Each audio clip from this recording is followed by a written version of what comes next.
Yesus datanglah.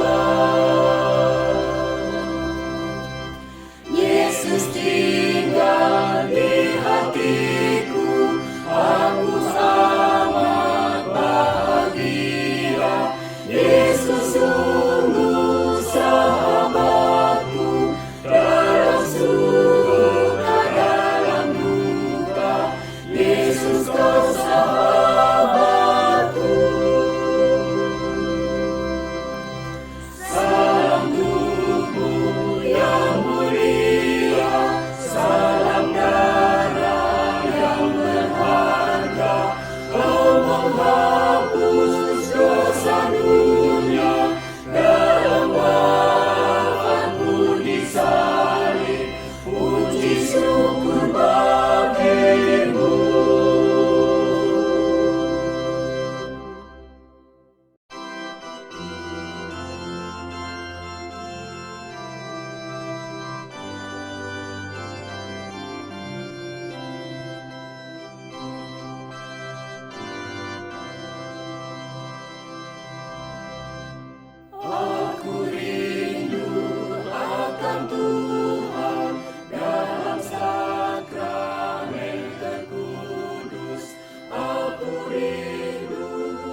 Silakan Bu. Kenapa Mbak? Saya lagi kebelet buang air kecil. Jangan ditahan, nanti jadi penyakit loh. Aduh. OMG, ngantri, kotor, pasti bau. Zaman now masih ngantri. Ini solusi praktis, makanya pakai Popokoto aja. Nyaman, bebas. Dan tidak mengganggu aktivitas. Popokoto, kesehatan Anda, kepedulian kami. Paroki Santo Yosef Sukabumi, apa kabar? Semoga semuanya dalam keadaan yang sehat dan Tribudiarti. Di sini saya ditemani oleh bapak-bapak yang pernah dan sedang menjabat sebagai ketua wilayah di wilayah Santo Petrus, dan sekarang mereka akan membagikan informasi dan juga sharing pengalaman mereka selama mereka menjabat sebagai ketua wilayah Santo Petrus. Kita bisa perkenalkan terlebih dahulu kali ya. Yang pertama ada Bapak Petrus Widya Hartaya, lalu ada Bapak Heribertus Prahmono, lalu ada Bapak Ignatius Budiono, lalu ada Bapak Antonius Rianto, lalu ada Bapak Matius Budiono, dan yang terakhir ada Bapak Markus Priyatna. Apa kabar nih Bapak-bapak? Sehat ya. Sehat, oke. Kita sebelum memulai sharing-sharing pada hari ini, alangkah baiknya kita awali dengan doa. Doa akan dipimpin oleh Bapak Petrus Widya Hartaya. Waktu dan tempat dipersilahkan Bapak. Marilah kita sebelum memulai acara ini, kita akan bersatu dalam Tuhan. Dalam nama Bapa, Putra, dan Roh Kudus. Amin. Ya Bapa yang Maha Kasih, kami mengucapkan terima kasih atas segala berkat yang Kau limpahkan kepada kami dan juga kepada seluruh umat Paroki Santo Yosef Sukabumi. Dan pada kesempatan kali ini kami dapat berkumpul untuk berbincang-bincang tentang wilayah kami, wilayah Santo Petrus. Sertailah kami, dampingilah kami selama acara ini, sehingga kami dapat mengemukakan segala informasi tentang wilayah Petrus dan juga harapan-harapan yang ingin kami capai, dan juga semoga bincang-bincang ini dapat menjadikan pegangan, menjadikan bekal bagi kami, menjadikan pegangan dalam karya-karya kami. Ini semua kami sembahkan demi kemuliaan nama-Mu, dan kemarilah kita sama-sama doakan Bapa kami yang ada di surga, dimuliakanlah nama-Mu, datanglah kerajaan-Mu, jadilah kehendak-Mu, jadilah dalam surga. Berilah kami rezeki pada hari ini, dan ampunilah kesalahan kami, seperti kami mengampuni yang bersalah pada kami, dan janganlah masuk kami dalam pencobaan, tetapi yang jahat. Kemuliaan kepada Bapa dan Putra dan Roh Kudus. Terpujilah nama Yesus, Maria, dan Santo Yosef sekarang dan selama-lamanya. Dalam nama Bapa dan Putra dan Roh Kudus. Amin. Oke, baik, terima kasih Pak Petrus yang sudah membuka acara hari ini dengan doa. Selanjutnya kita akan langsung saja nih. Mungkin dari umat Paroki Santo Yosef Sukabumi sendiri tuh banyak yang belum tahu kapan sih wilayah Santo Petrus ini terbentuk, dan bagaimana sih sejarahnya wilayah Santo Petrus ini. Mungkin bisa dijelaskan bagaimana terbentuknya wilayah Santo Petrus dan kapan mulai berdiri. Terima kasih Mbak Marta yang telah memberikan kesempatan. Selamat sore, salam sejahtera, salam sehat, dan salam cinta kasih. Umat Paroki Santo Yosef Sukabumi secara umum dan secara khusus adalah umat di wilayah Santo Petrus. Juga kami mengucapkan salam sejahtera, salam sehat, dan salam cinta kasih. Semoga umat di wilayah Santo Petrus semua diberikan kesehatan jasmani dan rohani. Baik, tadi memohon bagaimana sekelumit tentang adanya wilayah Santo Petrus. Bahwa wilayah Santo Petrus berdiri merupakan pengembangan, yaitu pengembangan dari wilayah Santo Markus. Kenapa wilayah Santo Markus dikembangkan? Karena meliputi daerah yang sangat luas, yaitu dari perkotaan hingga sampai pedesaan, yaitu sampai perbatasan paroki Santo Petrus Cianjur. Itu wilayah Santo Markus pada awalnya.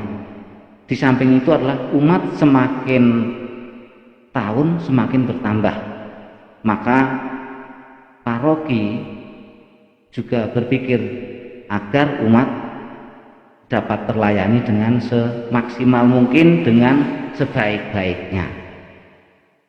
Maka pada tahun 1990 terbentuklah wilayah Santo Petrus, yaitu pengembangan dari Santo Markus.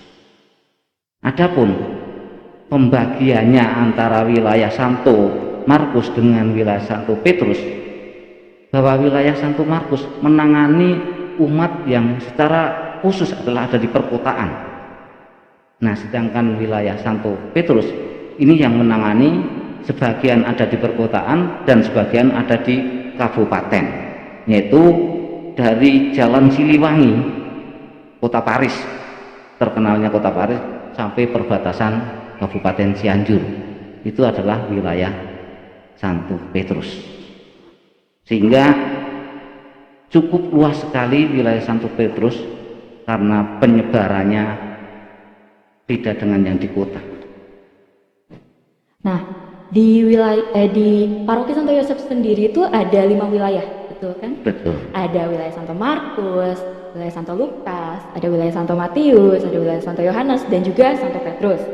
Nah, untuk batasnya sendiri yang dikatakan menjadi umat di wilayah Santo Petrus itu mungkin dari mana sampai mana, Pak?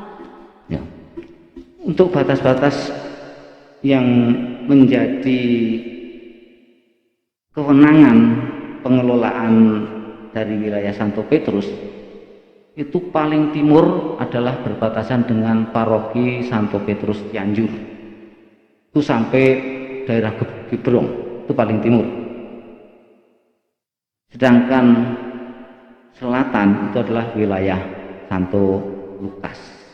Itu berbatasan dengan rel, karena ada batasnya rel. Begitu rel ke bawah sudah masuk wilayah Santo Lukas, sedangkan yang rel ke atas wilayah Santo Petrus. Sedangkan yang bagian utara itu adalah wilayah Matius. Itu berbatasannya adalah perumahan Prana. Sedangkan bagian baratnya itu wilayah Markus, yaitu tadi yang perkotaan tadi, lurus Jalan Siliwangi. Dan wilayah Santo Petrus sebenarnya juga pernah menyerahkan sebagian umat ke wilayah Santo Markus, karena umat yang di Kota Paris itu satu rukun, itu lebih dekat di dalam melaksanakan kegiatannya adalah ke wilayah Santo Markus. Maka ya kami dengan kerendahan hati, kerelaan, karena demi pelayanan, demi pengembangan umat, ya sudah, akhirnya kami serahkan ke wilayah Santo Markus. Itu sebagian. Adapun perkembangan umat di wilayah Santo Petrus cukup tinggi dari tahun ke tahun, itu cukup tinggi perkembangannya, karena rata-rata awalnya di wilayah Santo Petrus keluarga-keluarga muda itu pada awalnya, Dan kenapa perkembangannya cukup tinggi? Banyak perumahan-perumahan baru yang ada di wilayah Santo Petrus. Itu kurang lebih. Berarti cukup luas juga ya wilayah Santo Petrus ini. Dari batas kota sampai perbatasan Cianjur. Betul ya tadi? Oke, selanjutnya tadi kita sudah dengar bahwa wilayah Santo Petrus ini berdiri sejak tahun 1990 yang menjadi pemekaran dari wilayah Santo Markus. Nah, untuk ketua wilayahnya sendiri atau kepengurusannya sendiri sudah berapa kali terjadi pergantian dan bapak-bapak di sini juga pernah menjabat sebagai ketua wilayahnya. Mungkin ada yang masih belum bisa hadir, mungkin bisa diperkenalkan juga kepada umat semua. Terima kasih. Bahwa yang pernah menjabat menjadi ketua wilayah, ada yang berkumpul bersama-sama ini, tapi juga ada yang tidak bisa berkumpul, justru sudah ada yang pindah daripada paroki Santo Yosef Sukabumi. Yang pertama itu dijabat oleh Bapak Santoso yang sekarang juga masih ada di Sukabumi, tapi karena sudah memasuki usia yang sepuh, itu Pak Santoso. Berikutnya adalah Pak Suroto yang sekarang pindah di Jogja, yaitu di Bantul, Suroto. Nah, setelah Pak Suroto ke Pak Petrus. Setelah Pak Suroto ke Pak Petrus. Satu periode Pak Petrus. Terus setelah Pak Petrus ke saya. Tapi saya nggak sampai satu periode, cuma 6 bulan, 1 semester. Nah, karena sesuatu hal saya diminta untuk bantu di paroki. Nah, setelah saya Pak Heri yang meneruskan. Setelah Pak Heri, karena dari generasi ke generasi, akhirnya Pak Trianto, terus Pak Budiono, dan Pak Koko atau Pak Rifaiko, tapi sekarang tidak hadir karena berhalangan sedang sakit. Terus hari ini, yaitu mulai tahun 2020 sampai nanti 2023 adalah dijabat oleh Pak Markus, yaitu yang kepengurusan baru. Itu jadi ada regenerasi sehingga hampir satu periode ganti. Itu supaya apa? Berjalan di dalam organisasi. Oke, berarti dihitung-hitung udah 9 kali pergantian kepengurusan atau ketua wilayah.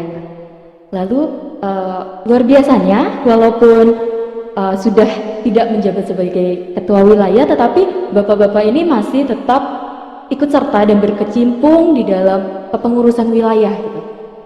Luar biasa sekali Bapak semangatnya, puji Tuhan. Lalu baru kemarin ya Pak ya, ada pergantian kepengurusan dari Bapak Rifaiko Sitinjak menjadi ketua wilayahnya menjadi Bapak Markus gitu. Nah, mungkin Bapak bisa memperkenalkan perangkat wilayahnya dan juga siapa saja sih yang ikut di dalam kepengurusan wilayah. Mungkin Bapak bisa menjelaskan siapa-siapa saja. Baik, terima kasih Dik Marta yang telah memberikan waktunya. Ketika saya ditanya bagaimana perasaannya menjadi ketua wilayah, saya itu dalam hati saya senang. Kenapa saya senang? Karena pertama di belakang saya itu adalah orang-orang hebat. Seperti yang kita lihat di sini, ini adalah suri teladan saya. Nah, saya menjabat ketua wilayah itu dari periode 2020-2023. Kemudian kami juga mempunyai wakil. Ini adalah yang kami banggakan dalam kepengurusan ini, yaitu Bapak Antonius Trianto. Kemudian untuk sekretaris itu Bapak Heri Bertus, dan pengalamannya juga luar biasa. Kemudian untuk bendahara itu adalah Bapak Timon Soekarno. Kebetulan hari ini beliau tidak bisa hadir. Barangkali itu untuk pengenalan dari pengurus. Untuk pengurus yang lain tentu saja nanti akan kami berikan secara menyeluruh di kesempatan yang lain. Terima kasih. Oke, terima kasih kepada Bapak Markus yang sudah memperkenalkan beberapa perangkat wilayahnya. Nah, sebelum kita lanjutkan, kita akan melihat atau kita akan menonton cuplikan mengenai kegiatan-kegiatan yang pernah ada di wilayah Santo Petrus sendiri. Tuhan pandang hamba-Mu.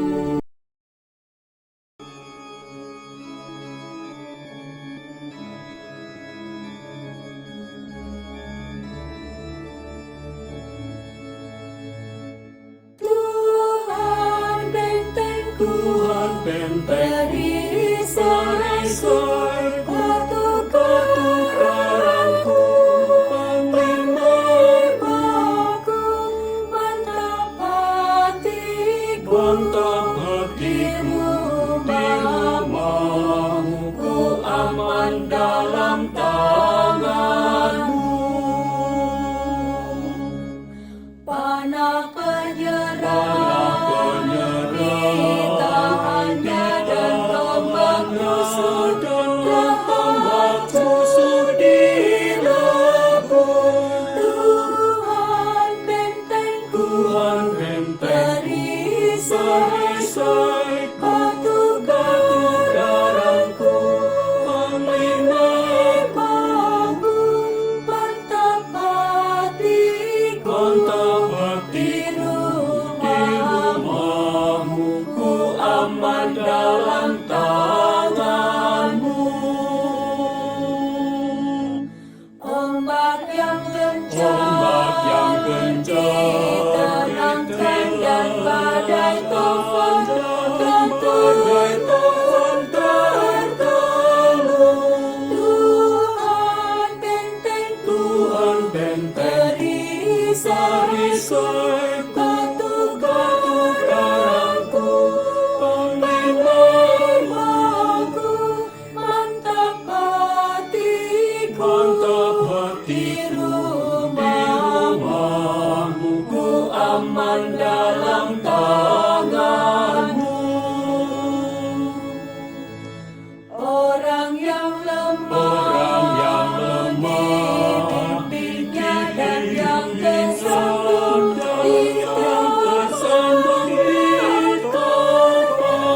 Tuhan bentengku, berdiri sore-sore, ketuk-ketuk karangku, penglimaku, mantap hatiku, di rumahmu, ku aman dalam tanganmu.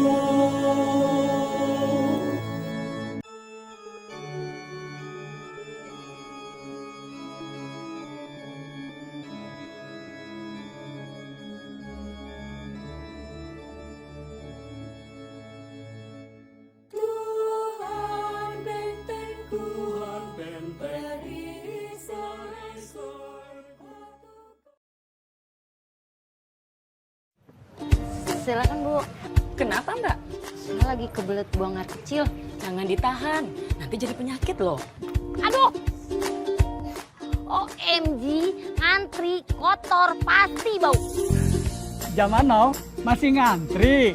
Ini solusi praktis, makanya pakai Popokoto aja. Nyaman, bebas. Dan tidak mengganggu aktivitas. Popokoto, kesehatan Anda, kepedulian kami. Tadi kita sudah melihat cuplikan-cuplikan mengenai kegiatan-kegiatan yang pernah dijalankan di wilayah di wilayah Santo Petrus sendiri ya. Oke, selanjutnya saya sudah memegang data nih. Ada jumlah kepala keluarga di wilayah Petrus sendiri ini ada 135 kepala keluarga dengan jumlah jiwa 398. Cukup banyak karena kita bisa lihat tadi juga wilayahnya cukup luas ya. Nah, di sini sendiri tuh ada nama-nama lingkungan juga ya. Nama-nama lingkungan karena dulu saya lahir dan besar juga di wilayah Santo Petrus ini, dulu belum ada istilah-istilah lingkungan karena dulu cuma saya tahunya Petrus 1, Petrus 2, Petrus 3. Nah, untuk saat ini itu ada berapa lingkungan ya? Atau mungkin itu nama dari gereja sendiri atau bagaimana?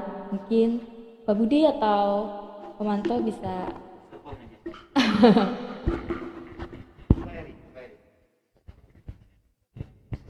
Baik,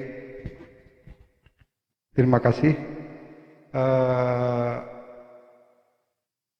Paroki Santo Yosef Sukabumi, tak kala pastor parokunya Romo Dwi itu mengembangkan paroki dan di lingkungan terutama di wilayah-wilayah, ya, sehingga paroki menghendaki supaya saat itu berbasis lingkungan, tidak berbasis wilayah lagi. Ya, artinya setiap wilayah tentunya membentuk beberapa lingkungan. Salah satu contoh saat itu wilayah Santo Petrus dibagi menjadi 3 lingkungan. Yang pertama itu lingkungan Santa Yohana, lantas yang kedua lingkungan Santa Helena, dan yang ketiga lingkungan Carolus Borromeus. Mengingat perkembangan wilayah Santo Petrus itu memang sangat pesat, sehingga perlu dimekarkan kembali sehingga menjadi 4 lingkungan. Yang menjadi pemekaran yaitu lingkungan Santa Helena menjadi 2 lingkungan, yaitu Santa Helena sendiri dan dimekarkan salah satunya Santo Paulus. Ya, itu yang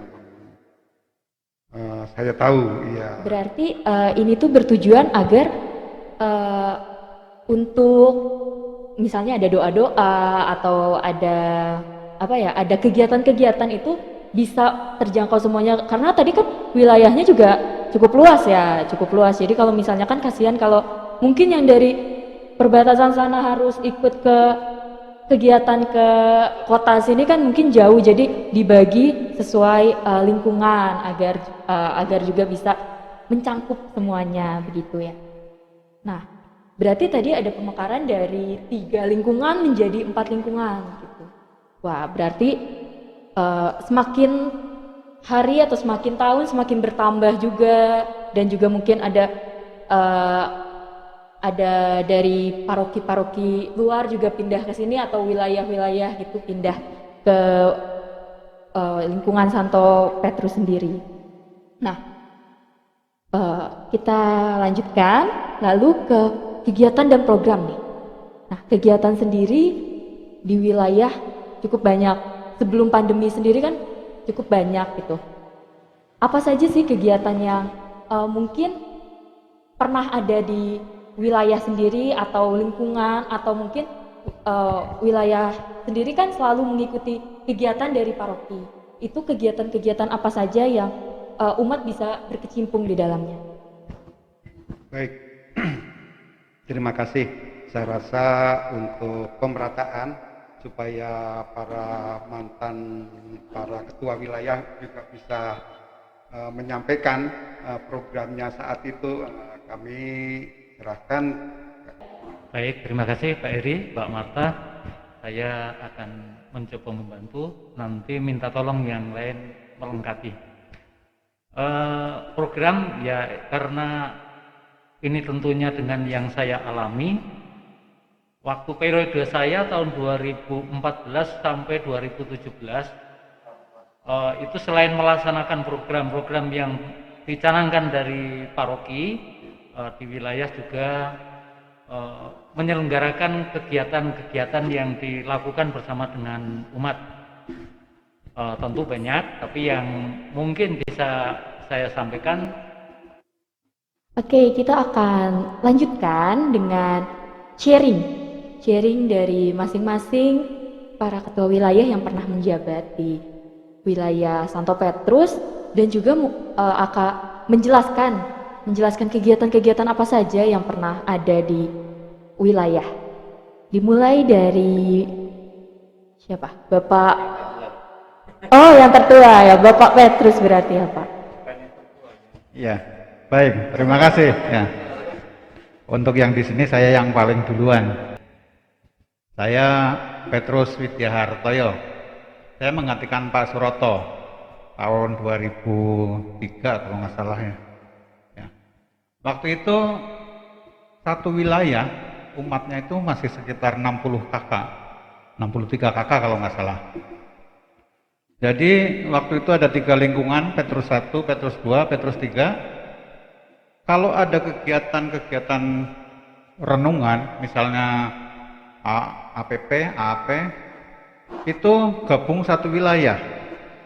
Otomatis kita gantian, mulai dari Petrus 1 di kota, atau nanti suatu saat di Petrus 2 di tengah-tengah, nanti suatu saat Petrus 3 di Gentong atau Gekbrong barangkali Cimangkok. Jadi memang waktu itu kalau pertemuan wilayah jauh. Jadi yang dari Gekbrong harus ke kota, nanti yang dari kota nanti suatu saat harus ke Cimangkok. Tetapi memang keadaannya waktu itu seperti itu. Tapi dengan perkembangan perumahan-perumahan, maka seperti tadi disebutkan, sekarang sudah 2 kali lipat lebih kakaknya, umatnya. Tentu berbeda kegiatan sekarang dengan kegiatan yang dulu. Kalau kegiatan sekarang bisa dilakukan per lingkungan, sedangkan yang dulu untuk renungan-renungan diadakan per wilayah, ya wilayah jadi satu. Kecuali kalau doa rosario masing-masing ya lingkungan atau kombas mengadakan sendiri. Itu yang sangat membedakan dengan yang sekarang. Kalau kegiatan-kegiatan yang lain kelihatannya ya sama, cuma sekarang mungkin lebih banyak orangnya sehingga harusnya lebih mudah mencari orangnya, misalnya untuk kur. Kalau dulu untuk mencari kur juga susah sekali karena umatnya memang terbatas dan tempat tinggalnya jauh-jauh. Berarti karena keterbatasan umat dan juga keterbatasan karena dulu belum ada lingkungan-lingkungan gitu. Jadi karena lingkungannya ada. Oh, ada, lingkungan cuman 1, 2, 3 ya. Kegiatannya mungkin disatukan menjadi wilayah, jadi ada keterbatasan jarak juga gitu ya. Jadi ya sekarang berarti sudah berkembang menjadi banyak juga ya. Iya. Sekarang satu lingkungan bisa 50 lebih. Kakak. 50 kakak. Kalau dulu satu wilayah 60 kakak. Wah, berarti itu sama aja 3 wilayah ya. Iya, begitu. Oke. Berarti setelah Bapak itu Bapak kemudian Pak Budi. Ignatius Budi. Bapak Budi kenapa cuma 6 bulan nih? Kalau saya boleh tahu, Pak. Makasih Mbak Marta. Iya. Saya melanjutkan daripada Pak Petrus. Karena apa yang disampaikan Pak Petrus benar, pada waktu itu umatnya juga tersebar-sebar dan akhirnya mencari orang juga sulit pada waktu itu. Saya juga masih ingat pada waktu itu pemilihannya ya pemilihan dadakan atau apa, saya nggak tahu karena masih ada ya Pak Suroto masih ada, terus sesepuh-sesepuhnya masih ada. Saya ingat saya di daulat jadi ketua wilayah di ruangan atas, di rumah ini di ruangan atas. Saya diundang suruh rapat, tahu-tahu suruh jadi ketua wilayah. Tapi akhirnya ya udahlah, saya sanggupin aja karena demi pelayanan gitu. Nah terus baru saya mau menyusun program, nggak tahu, mungkin Tuhan ngasih jalan yang lain. Akhirnya saya ditarik di paroki menjadi wakil ketua DPP. Itu yang menyebabkan akhirnya saya cuma 1 semester. Akhirnya belum sampai menyusun program, belum sampai berbuat apa-apa, sudah langsung ke paroki. Untuk selanjutnya kami serahkan Pak Eri karena yang melanjutkan. Monggo Pak Eri. Kalau dulu sama sekarang, mungkin sekarang kan ada kur juga, ada maksudnya ada arisan juga para ibu-ibu. Nah kalau dulu apakah kegiatan tersebut juga ada atau hanya baru-baru ini? Baik, terima kasih. Saya menerima estafet dari Pak Budi karena beliau diminta di paroki sebagai wakil DPP ya Pak ya. Nah, saya melanjutkan, memang saat itu saya sebagai ketua wilayah tidak dipilih oleh umat, saya ditunjuk oleh Pak Budi. Memang saat itu saya sebagai wakil ya, otomatis mendapat estafet. Dan kegiatan-kegiatan yang ada sebetulnya saat itu juga sudah berjalan. Artinya program-program saya pun melanjutkan daripada program Bapak Ketua Wilayah yang saat itu menjabat. Ya, jadi saya tinggal melanjutkan. Tentunya dengan cara yang berbeda juga. Ya, adapun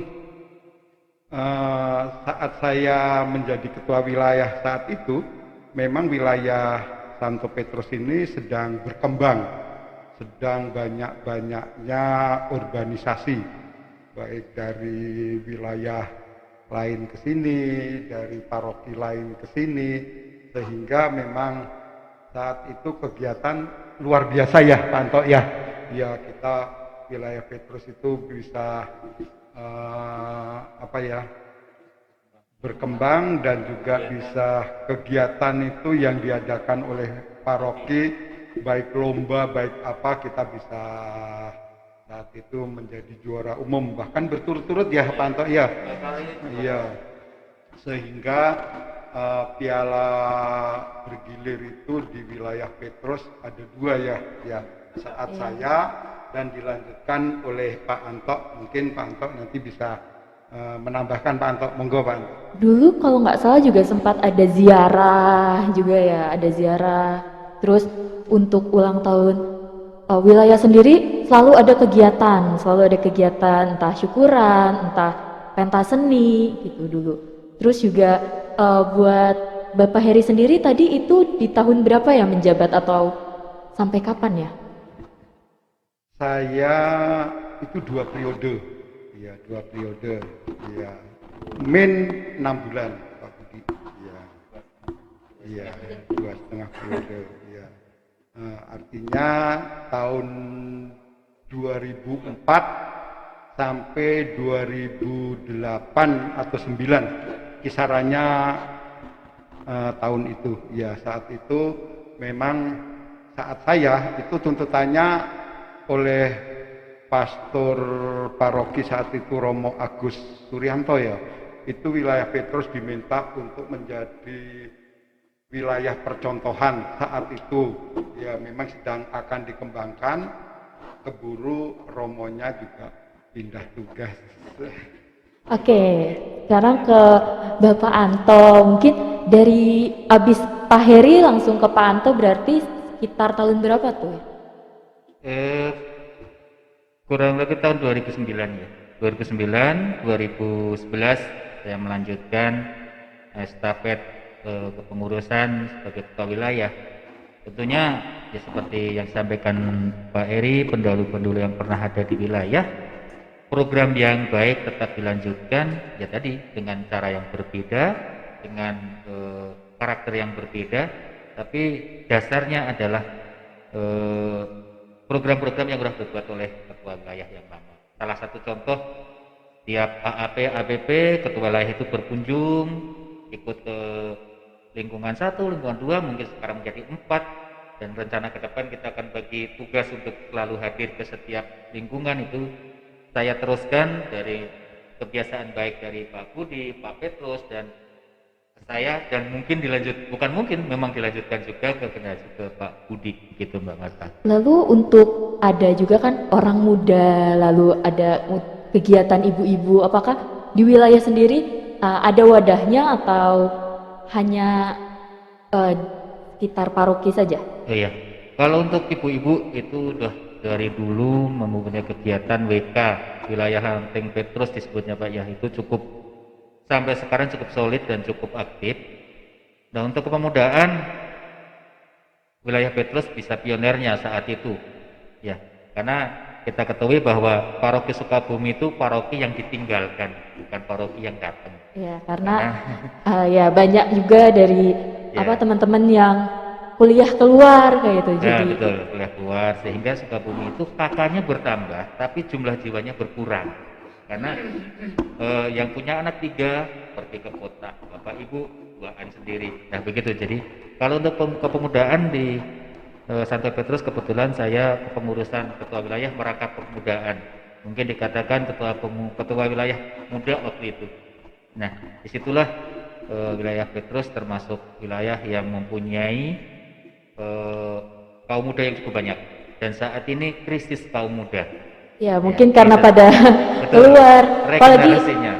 pandemi seperti ini juga pada sibuk sendiri. Ya, regenerasinya terlalu jauh. Dan harapan kedepannya ya jelas tentunya kegiatan yang baik kita jalankan terus, dan yang tidak berjalan yang memang saatnya belum bisa berjalan. Tapi intinya kalau satu wilayah itu setahun mempunyai 2 program yang berjalan seperti kegiatan rutin ulang tahun wilayah dan sebagainya dijalankan, saya sudah cukup bagus. Dan seterusnya mungkin Pak Budi juga akan menjelaskan, akan menyampaikan pengalaman keluh kesahnya. Ya banyak sih. Kalau sekarang dibilang senangnya, ya senang, orang dipercaya senang. Kalau dibilang suka duka, ya kita sebut dukanya, kita pelayanan. Pasti Terima kasih. banyak juga ya dukanya. Oke, bisa dilanjutkan pada Bapak Budi untuk sharing pengalamannya. Baik, saya menambahkan sedikit. Jadi untuk program kegiatan wilayah itu secara umum dari periode ke periode, dari ketua wilayah sebelumnya itu nyambung ya, apalagi program kegiatan yang itu memang harus mengacu kepada program DPP.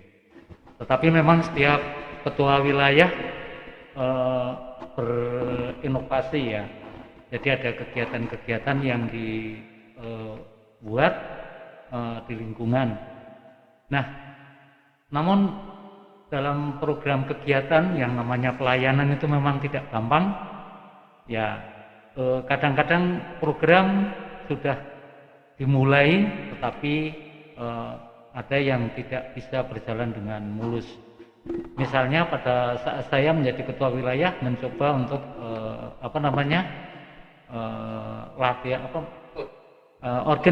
organis anak-anak. Nah itu awalnya pesertanya banyak, tapi semakin kesininya juga berkurang, ya akhirnya juga tidak berhasil. Namun demikian memang dalam membuat rencana kegiatan memang tidak mudah, kecuali yang memang sifatnya itu sudah rutin. Dan saya menjadi ketua wilayah juga dipilih di rumah Pak Anto. Saya nggak tahu waktu itu saya mau ngapain. Kalau saya lihat dari calon yang ada, sebenarnya dari berbagai segi itu lebih punya persyaratan yang layak. Nah, tapi saya waktu itu karena saya tidak tahu secara persis, saya percaya kepada rekan-rekan yang lama, terutama Mas Santo. Ya akhirnya saya juga bisa mencoba melaksanakan atau melanjutkan kegiatan di wilayah Petrus. Dan ungkapan dari Pak Anto dan yang lain yang selama ini juga menjadi menjadi kekuatan bagi wilayah baru. Kalau saya boleh meminjam istilahnya Pak Anto, itu tidak akan menyalipkan yang dipilih. Nah, itu menjadi semangat atau spirit bagi saya, dan saya juga setiap mau merencanakan program kegiatan juga selalu berkomunikasi dengan yang lain-lain. Itu tambahan dari saya. Karena kita juga bareng-bareng, jadi Iya. betul tadi tidak akan menyalipkan yang terpilih nanti sebagai ketua wilayah. Berarti setelah Bapak Budi menjabat, lalu dilungsurkan kepada Bapak Rifaiko Sitinjak yang hari ini tidak bisa hadir. Oh boleh. Yang menjadi kekuatan ialah Petrus itu 2 hal, kebersamaan dan persaudaraan, yang sampai saat ini menjadi ikon di wilayah. Artinya bahwa segala sesuatu yang dikomunikasikan seperti disampaikan saya mencoba untuk merangkum pengalaman senior-senior ini, ternyata kuncinya hanya mau komunikasi, kedua bersamaan ketika persaudaraan. Kalau itu benar-benar luar biasa. Ya, menjalin kedekatan juga ya. Betul, pastinya. ya, itu Sehingga, yang luar biasa. Bisa ada tadi seperti yang dijelaskan oleh Pak Heri dan Bapak Anto, ada prestasi-prestasi yang sudah diraih seperti juara umum, seperti kekompakan-kekompakan dari wilayah sendiri gitu. Betul, iya. Jadi tidak ada kesenjangan ini siapa, ini apa. Saat kita di lapangan luar biasa, persaudaraannya kuat, persatuannya kuat, dan itu bermula dari kepengurusan yang lama dilanjutkan dengan yang baru dan tidak berubah sampai saat ini. Iya, jadi walaupun sudah tidak menjabat lagi sebagai ketua wilayah, tetapi juga masih tetap ikut membantu dan berkecimpung. Betul. Luar biasa sekali. Pasti, ya, pasti. Ya, betul. Ya. Contohnya Pak Petrus, ya. Pak Petrus ini dikatakan periode yang pertama, ke Pak Heri, ke Pak Budin yang, tapi tetap sampai sekarang. Sampai ya. sekarang. Sampai sekarang. Masih. Bahkan itu tadi asam garamnya sudah lama, sehingga kita bisa menggali sesuatu yang disampaikan oleh bapak-bapak senior. Saling bantu dan saling topang juga. Terima kasih. Pelayanan itu sebenarnya tidak mengenal pensiun ya. Iya. Sampai kapanpun sesuai dengan kemampuan dan apa yang dimiliki oleh masing-masing pribadi harus tetap ikut ambil bagian. Karena saya lihat pun di sekarang susunan kepengurusan pun masih ada juga nama bapak-bapak sekarang ini yang mungkin dulu-dulu jadi ketua, sekarang membantu, ada yang jadi sekretaris, ada yang jadi bendahara gitu. Jadi tetap saling melengkapi begitu. Nah, selanjutnya setelah Pak Koko itu ada juga dilungsurkan kepada Bapak yang terakhir, ada Bapak Markus yang baru saja kemarin ya dilantik juga ya, jadi ya masih hangat belum. Ya, mungkin kalau misalnya pengalaman Bapak juga dulu pasti ikut berkecimpung juga di wilayah. Nah, sekarang gebrakan apa sih Pak? Apalagi kan sekarang pandemi juga ya, mungkin ada tantangan juga, ada tantangan lain gitu. Gebrakan apa yang mungkin nanti Bapak akan Baik, terima kasih. Sebenarnya saya kalau dibilang siap atau tidak siap ya tentu saja saya tidak siap sebenarnya. Tapi karena saya mengingat ya di belakang saya adalah orang-orang hebat, maka saya siap untuk menjadi ketua wilayah. Dan seperti tadi sudah disampaikan, kepengurusan itu tidak pernah pensiun. Itu yang menjadi kekuatan saya. Apalagi di sini semua pengurus yang sudah lama itu tetap mendukung dan tetap mau ikut terlibat. Nah, di masa pandemi ini tentu saja tidak bisa seperti biasa. Doa pun selalu dibatasi jumlahnya. Maksimal itu 15 orang Pak ya, dan itu harus pakai seperti ini. Ini bukan menjadi hambatan kami untuk bekerja, tetapi ini menjadi suatu tantangan kami yang harus kita bisa lewati, tentu saja dengan berbagai metode yang sekarang itu yang baru. KUR itu kita laksanakan secara virtual, karena kita juga ingin kita tetap sehat dan kegiatan itu tetap berjalan seperti biasa gitu. Tentu saja ini tidak mudah karena umat itu lebih senang renungan APP tahun ini itu kita mengacu pada petunjuk dari pastoran, yaitu dengan cara virtual, jadi melalui Zoom. Jadi nanti Zoom atau Google Meet ya. Kemudian untuk kegiatan sendiri itu dibagi menjadi dua, yaitu kegiatan yang sifatnya kewartaan seperti renungan, kemudian doa rosario, pendalaman kitab suci, itu kita laksanakan seperti biasa. Nah, program sudah kami buat, masalah dilaksanakan secara virtual atau tatap muka nanti kita akan situasi. Kemudian juga ada kegiatan yang sifatnya sosial.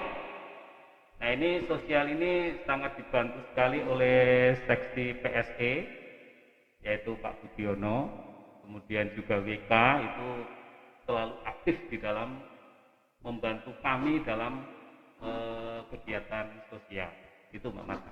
Oh, kalau kegiatan sosialnya sendiri itu seperti apa ya Pak ya? Seperti mungkin ada kunjungan atau bagaimana Pak? Iya, betul sekali.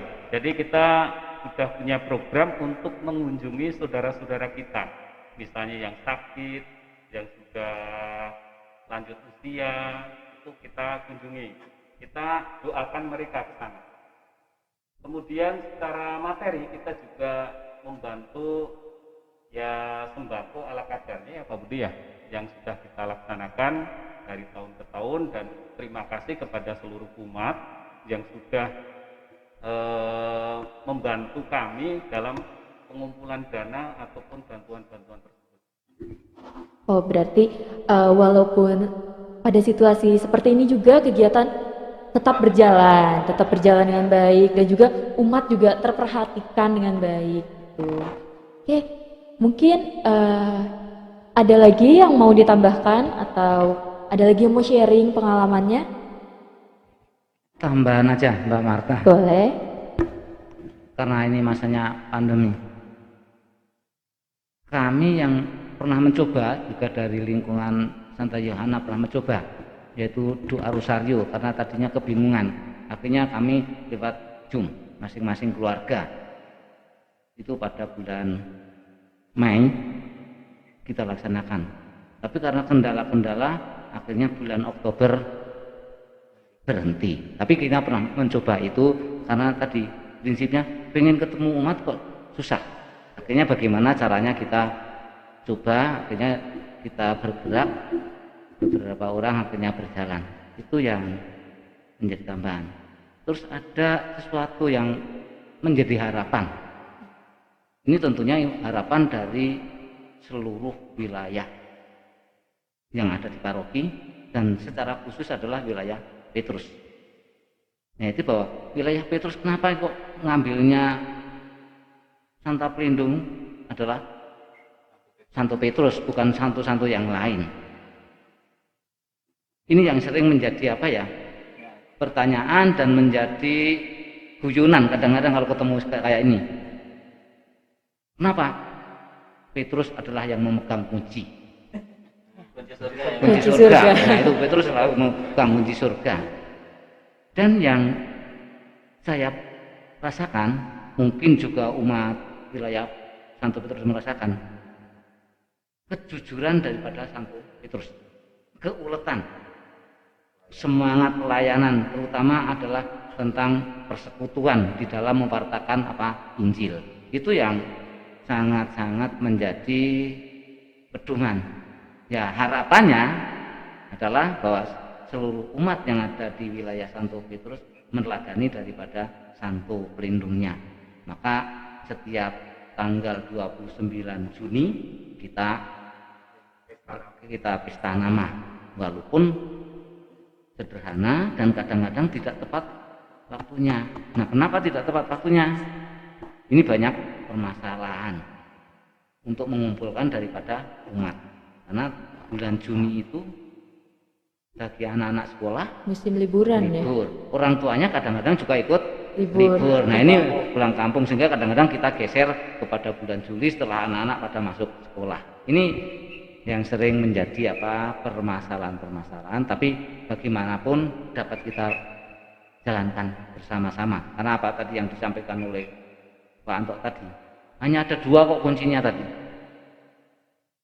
Persaudaraan bersama, maka harus sama-sama kita maju bersama siapapun yang menjadi ketua wilayah. Itu tambahannya. Amin. Semoga juga umat di Santo Petrus ini bisa meneladani Santo Pelindungnya juga, seperti yang tadi Pak Budi bilang, ulet, terus juga semangat dalam pelayanannya. Kita doakan, walaupun di masa pandemi sekarang ini banyak sekali keterbatasan, tapi semoga tetap semangat walaupun banyak sekali hambatan, dan harus tetap semangat ya. Kita doakan semoga segala program kerja bisa terlaksana dengan baik dan terrealisasikan ya. Nah, kita sudah sampai ke penghujung acara nih Pak. Terima kasih ya Pak terima kasih atas informasi-informasi dan sharingnya yang Bapak-bapak berikan kepada. Amin Pak, semoga ya. Amin. Ya doakan saja yang terbaik ya. Semoga juga regenerasinya juga berjalan dengan lancar gitu. Nah, tadi seperti yang dijelaskan oleh Pak Markus tadi, wilayah Santo Petrus juga ada kur virtual ya, betul ya? Iya.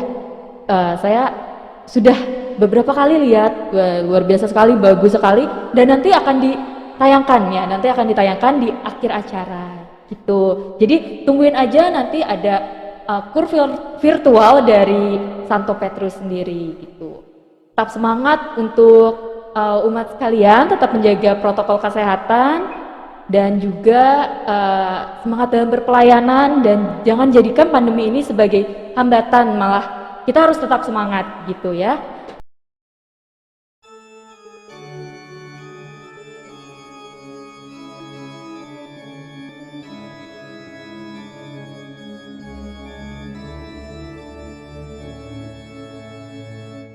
Tuhan bentengku, perisai-risai ketukaranku, penglimaku, mantap hatiku di rumahmu, ku aman dalam tanganmu. Panah penyerang di tangannya dan tombak musuh dilebur. Tuhan bentengku, perisai ketukaranku, penglimaku, mantap hatiku di rumahmu, ku aman dalam tanganmu. Ombak yang kencang ditenangkan dan badai topan tertegun tertelung. Tuhan bentengku, perisai ketukaranku, penglimaku, mantap hatiku di rumahmu, ku aman dalam tanganmu. Orang yang lemah dipimpinnya, dan yang tersandung ditopang. Tuhan bentengku, perisai ketukaranku, penglimaku, mantap hatiku di rumahmu, ku aman dalam tanganmu.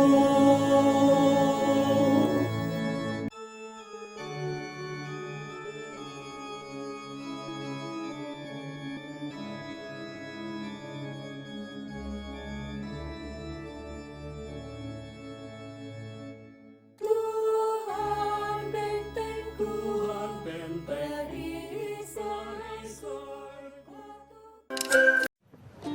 Silakan Bu. Kenapa Mbak? Saya lagi kebelet buang air kecil. Jangan ditahan, nanti jadi penyakit loh. Aduh. OMG, ngantri kotor pasti bau. Zaman now masih ngantri. Ini solusi praktis, makanya pakai Popokoto aja. Nyaman, bebas. Dan tidak mengganggu aktivitas. Popokoto, kesehatan Anda, kepedulian kami.